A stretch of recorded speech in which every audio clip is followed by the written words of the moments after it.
আসসালামু আলাইকুম guys, welcome to my channel. এবং চলে আসছি নতুন আরেকটু ভিডিও নিয়ে এবং হাফ প্যান্ট পরে চলে আসছি আজকে, যেহেতু মাছ ধরতে হবে।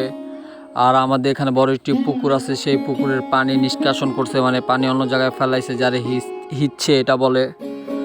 তো আমিও সরাসরি চলে গেলাম পুকুর পাড়ে এবং সেখানে আমার চাচ্চু বলতেছে যে কখনো আসোস না, মাছও ধরোস, আজকে চল দুইজন চাচা ভাইস্তা যা মাছ ধরি।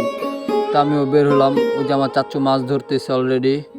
তা আমিও ভাবতেছি কীভাবে নামবো, কারণ আগে পরে নামা হয় না। আমিও শ্যুট করে নেমে গেলাম এবং প্রচুর কাদা, এবং এখানে যদি পানি থাকে তাহলে অনেক পানি, আর গভীরতাও প্রচুর। আর এখানে প্রচুর মাছ পাওয়া গেছে। আর গ্রাম বাংলায় এত সুন্দর পরিবেশে মাছ ধরাটা খুবই মজার বিষয়। অবশ্য এখানে মাছ ধরতে ধরতে একটা সময় মাজা প্রচুর ব্যথা হয়ে যায়, হাতও ব্যথা হয়ে যায়, কারণ পা একবারে চোরাবালির মতো।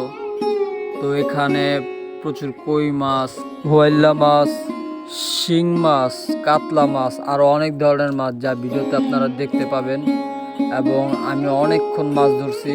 আর মাছ ধরার যারা ধরে সাধারণত যাদের অভ্যাস আছে তাদের জন্য ঠিক, কিন্তু যাদের অভ্যাস নেই তাদের মাজা, হাত সব কিছু ব্যথা হয়ে যায়।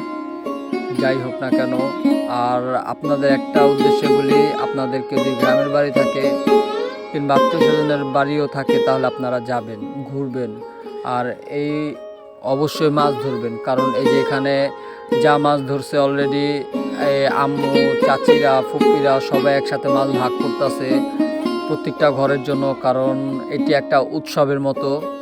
আরও মাছ ধরতেছে, কেননা মাছ প্রচুর মাছ এখানে। আরও নোয়াখালীতে বন্যা হয়েছিল যখন, তখন অলরেডি অনেক মাছ চলে গেছে, আবার অনেক মাছ থেকে গেছে।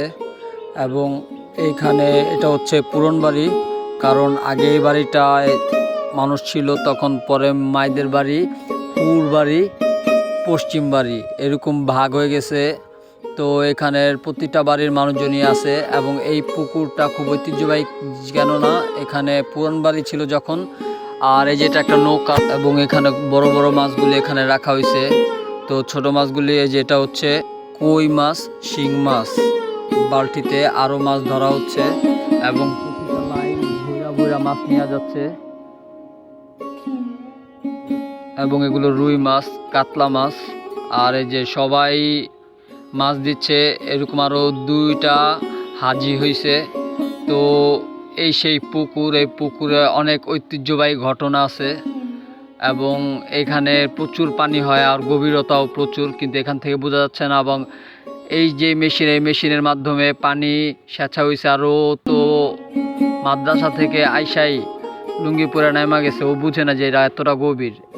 ও মা গো, ডুবে গেছে এতটা। এবং এখানে আমি যখন নামছি তখন সকাল 8টা বাজে, অলরেডি মাছ ভাগাভাগি করতেছে, আবার মাছ ধরতেছে। এখন দুপুর 3টা বাজে, এখনও মাছ ধরতেছে, মানে এত পরিমাণের মাছ এখানে। আর এখানে জাল দিয়া বসাইছিল যখন, তখনও প্রচুর মাছ হয়েছে। আর আমি 3বার আসছি, 3বারই দেখতেছি শুধু এখান থেকে মাছ নামাচ্ছে, এত পরিমাণের মাছ পেয়েছে। আজীবন তো দেখছি বাজারঘাটে রুই, কাতলা, বোয়াল, ইলিশ, কিন্তু একটা পুকুরে যে এত পরিমাণের মাছ থাকতে পারে, আসলে এটা কখনো না দেখলে কেউ বিশ্বাস করবে না।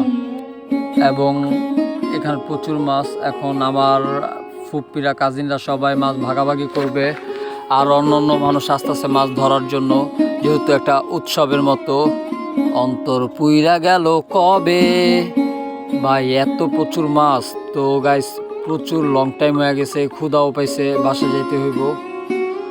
তো এখানে মাছ ভাগাভাগি করতেছে যে যার মতো, মানুষ বুঝা কেউ কম বেশি এমনটা যেন না হয়। সবাই যদি গ্রামের বাড়ি আসেন তাহলে একবার হলেও মাছ ধরবেন, কারণ এটার আনন্দটা বুঝানোর মতো না। তো অনেক লং টাইম হয়েছে, যেহেতু আমিও বাসার দিকে চলে যাচ্ছি, ক্ষুধাও পাইছে। আল্লাহ হাফেজ, ভালো থাকবেন, আসসালামু আলাইকুম।